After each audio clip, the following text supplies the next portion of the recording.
I want to talk about the idea of maybe we were never meant to be anything more than we are. Always needing more and achieving more can become quite toxic, and I want to talk about that. Recently, I caught up with a friend. He, I guess, like other people, has a lot of, I guess, guilt when it comes to family and feeling like he's been given a good childhood, he's been dealt quite a good hand, and then feeling like, I guess, the quote from not Harry Potter, the quote from Spider-Man, with great power comes great responsibility. He feels that sort of. I sympathize with it as well, and I think a lot of people can sympathize with it. If you're playing poker and you're being given a good hand, you almost feel like if you don't win, obviously it's worse than if you were dealt a shitty hand and didn't win, because I guess there was less expectations and there was less of a narrative that you would have told yourself about who you were because you lost. Because obviously, if you lose with a bad hand, it's like, well, not your fault. Like kind of responsibility is more externalized.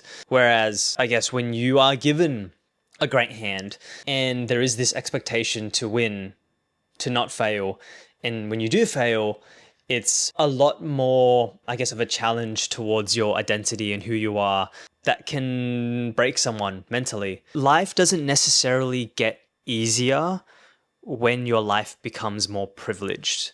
Just because your life is more privileged does not mean you suffer any less. It just means the suffering is transformed into something more spiritual and mental. You have more resources to become someone. Because of that, you kind of build this insurmountable mountain of an image that you have for yourself. Not only is there this one mountain, but there's multiple mountains that sit next to it, that you face the challenge of choosing the right one to climb in the first place. And that once you choose one to climb, you stick with it long enough without jumping to the next and feeling like maybe I've made the wrong choice. And that brings in paradox of choice as well, as just another thing to like make you more paralyzed to act. This kind of zero or nothing mentality. If I don't become the best or become the greatest, then I'm a failure. And not only that, I have to choose between all these options because I have all this opportunity presented to me. And like, how do I know if I'm making the right choice? And a lot of us kind of have this nagging voice at the back of our head that tells us that, we will only be enough if we reach the end of that tunnel. That's where our fulfillment will come. Oftentimes that is not what happens. Like, we know the trap that is pursuing external things and believing that that will fulfill us internally. We have aphorisms for it. Like, for instance, the grass is greener on the other side, which is kind of like, to us, we always believe that our situation is worse than something over there. I was listening to a podcast, Bobby Lee's podcast. He did some sort of special or like a comedy show that to him was kind of like his magnum opus. Like, this is the thing that his whole life has been leading to, his whole like comedian career has been leading to, and he's always dreamt it up to this point of like, once I get this, that's it. Like, I've achieved what I've wanted to achieve. And I think he built up in his mind that there was supposed to be some sort of feeling that would tame the nagging voice in the back of his head that told him that he wasn't enough. I've always had a low humming of depression. It sort of deepened that level of depression. What were you expecting yourself to feel? Victory.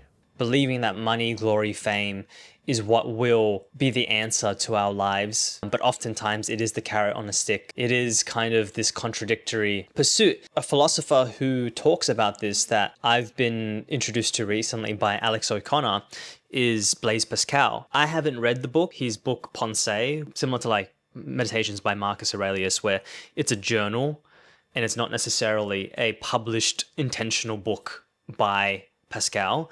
But anyways, in Pascal's book, he talks about a gambler. He gets us as the audience to imagine that you give all the money that the gambler could possibly win, and then you imagine, would he be happy? No, he wouldn't be happy, because if he's just winning all the time, then that's not fun. So then you imagine, all right, then winning is not what will give you ultimate happiness. Play the game then, but you never win. Still, he is not happy. So we're unhappy whilst we're pursuing something because we're like, we haven't got that thing yet. But then when we get it, we realize we're also unhappy because we have it. And it's just like, well, that didn't give me what I thought it would give me. And then we just pursue the next thing.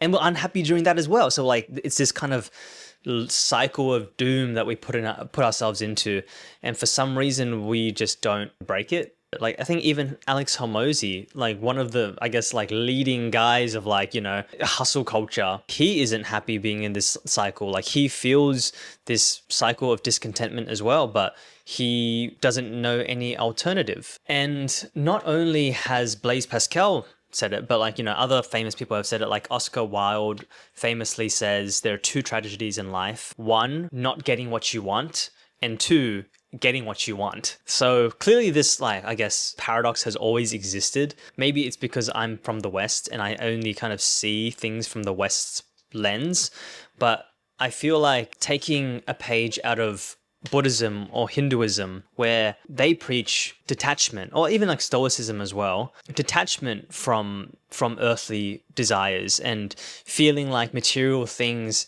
is what defines us. It's okay to have a goal. It's okay to pursue things. Don't attach yourself to it. So for instance, if you're trying to get more fit, sure, have the goal of getting more fit. Sure, you want to look better, you want to feel healthier, etc. But don't attach yourself to it. Don't build a narrative with your thoughts about what that says about you. Like, let's say now you lose a limb, you lose a leg, and you can't be as fit as you would like. Does that make you any less now? Like, do you lose all your inherent value now? And I think that's something really interesting to think about. Is a lot of us, we think we know who we are. I guess you ask people like, who are you? And they'll kind of list a bunch of things like, for instance, I'm a father, I'm a fit person, I'm a doctor. That ultimately isn't what defines you. Like, it's easy to think about a life where those things are removed. And so like, once you remove those things, you're not truly anything. And I guess this goes into like, I guess something deeper that I'll talk about in a different video. Advaita Vedanta talks about like, if you start stripping back the layers, you realize that you are kind of just awareness, you're just consciousness, and that we're all connected, and etc., etc. But I won't talk about it in this video. But the principle is there of, none of these things should really be something you identify with. If that isn't what constitutes your identity, then don't let your thoughts build a negative narrative about who you are without those things, how you're a failure without those things, and which then breeds depression, and then, whatever comes from that as well. We'll end with one last anecdote, or one less, I guess, case study, but Alyssa Liu's story. But this is not an autobiography of Alyssa Liu. I think, if you did more research, you can come with a more accurate story. But from what I know, she was kind of like this child prodigy ice skater. From the outside looking in, been dealt like quite a good card. Like, she's been given a life where she's really good at something, really talented at something, but still she walks away from it because she's just not happy doing it anymore, despite her father's disappointment, which I think for a lot of people, they would have been dissuaded because of their parents' expectations. And then at 18 or whatever age, she came back because she fell in love with it again.